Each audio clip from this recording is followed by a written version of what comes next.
thankful that you've joined us today. I know that God has a word for you. I really believe that today's show is going to speak to someone in a powerful, powerful way.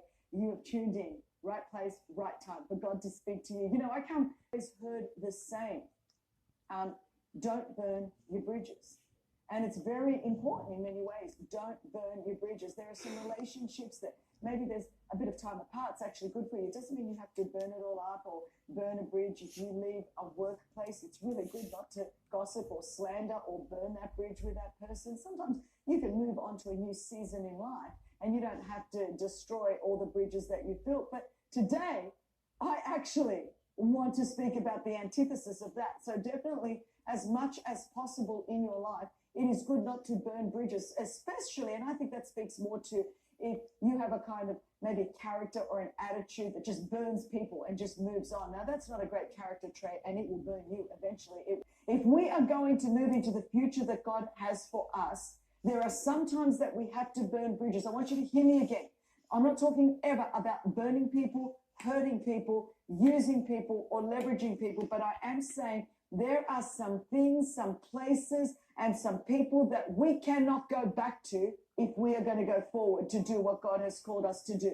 Kings 19, it says, Ahab told Jezebel all that Elijah had done and how he had killed all the prophets with the sword. Then Jezebel sent a messenger to Elijah saying, so may the gods do to me and more also if I do not make your life as the life of one of them by this time tomorrow.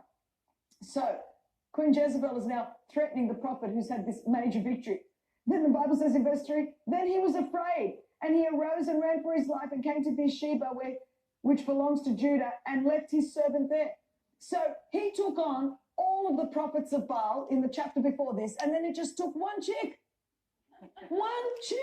to say to him, you know, I'm coming after you, and he runs up and afraid. I'm like, seriously, Elijah? Like, seriously, we could just go there.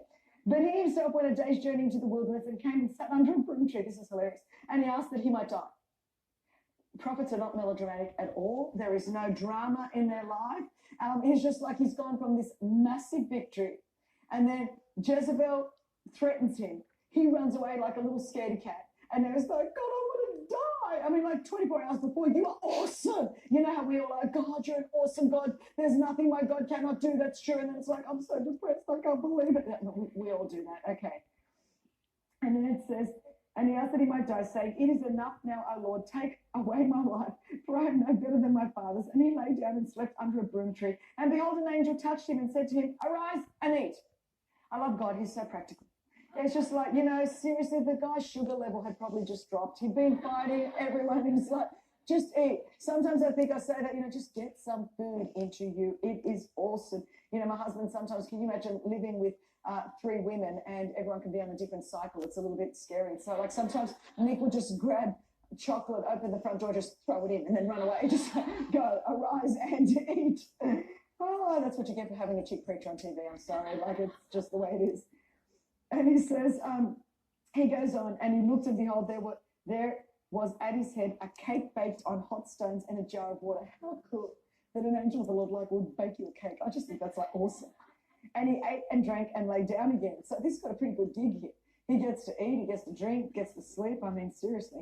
And the angel of the Lord came down a second time and touched him and said, arise and eat, for the journey is too great for you. And sometimes what you simply need is to eat, because the stuff ahead, there's a big road ahead, and you need to be replenished and you need to be refreshed. And you have to understand God is extremely practical and cares about every aspect of our life. And he arose and ate and drank and went in the strength of that food 40 days and 40 nights to Horeb, the mount of God. Then he came to a cave and he lodged in it, and behold, the word of the Lord came to him.